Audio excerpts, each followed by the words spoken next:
আসসালামু আলাইকুম, কেমন আছেন সবাই? এই তো দেখুন, একদম সিম্পলভাবে একটা জামার ভিতরে কাজ করেছি, সেটা আপনাদের দেখাচ্ছি। দেখতে থাকুন। কাজটা দেখলে মনে হবে কেমন যেন, কিন্তু না, আসলে কাজটি খুবই সহজ।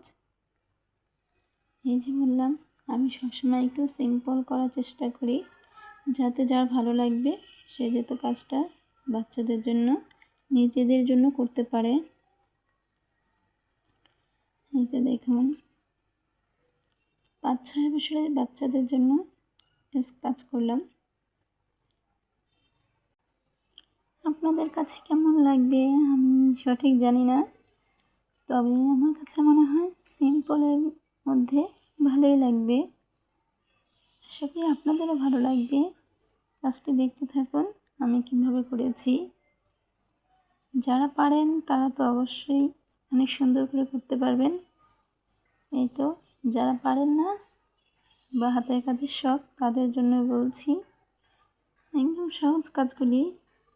তবে হাতের কাজ সহজ, কিন্তু সময়টা নেয়। যে কোনো সিম্পল কাজকেও মনে হয় একটু পরেই শেষ হয়ে যাবে, আসলে না।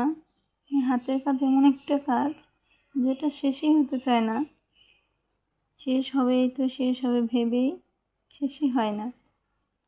এই তো দেখুন, ডাল সিঁড়ি দিব, ওখানে চেন সিঁড়ি দিলাম আর ডাল সিঁড়ি, একদম সহজ। এটা আমাদের গ্রামে ডাল সিঁড়ি বলে, আমিও ডাল সিঁড়ি বললাম।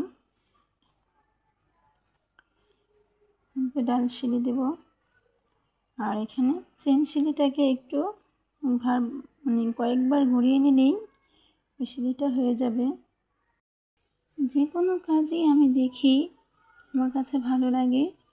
হাতের কাজ তো ছোটোবেলা থেকেই পছন্দ, আর যে ধরনের কাজই হোক যেটা আমি করতে পারবো আশা রাখি, সেটা আমি করার চেষ্টা করি।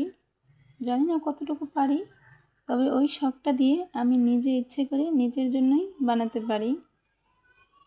মেশিনের কাজ, হাতের কাজ তো অনেক আগে থেকেই পারি। নতুন কিছু দেখলেও আমি করার চেষ্টা করি যে ইনশাল্লাহ আমি পারবো। হয়তো অনেক সুন্দর হয় না, কিন্তু একটু হলেও হয়। তাই আমি বলি, যার যেটা ভালো লাগবে করার চেষ্টা করবেন। আল্লাহ তাআলা সবাইকে সব ধরনের জ্ঞান দেয় না, কিছু কিছু মানুষকে অনেক বেশি জ্ঞান দেয়, অনেক কম জ্ঞান দেয়। তবে শখটা কিন্তু আমার মনে হয় সবারই থাকে। সেই শখ থেকেই যে কোনো কাজ করে নিজের শখটা পূরণ করা যায়।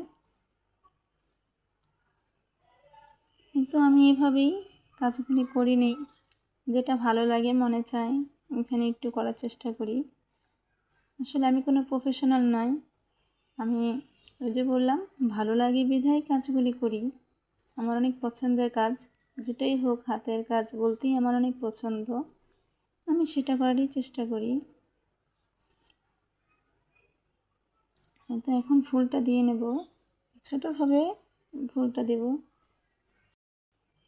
তো চেন সিঁড়িটাকেই একটু কয়েকবার ঘুরিয়ে দেব, দেখুন। তাহলে এই ফুলটা একটা দিলে চেন সিঁড়ি হবে, কয়েকটা দিলেই একটু ফুলের মতো দেখা যাবে।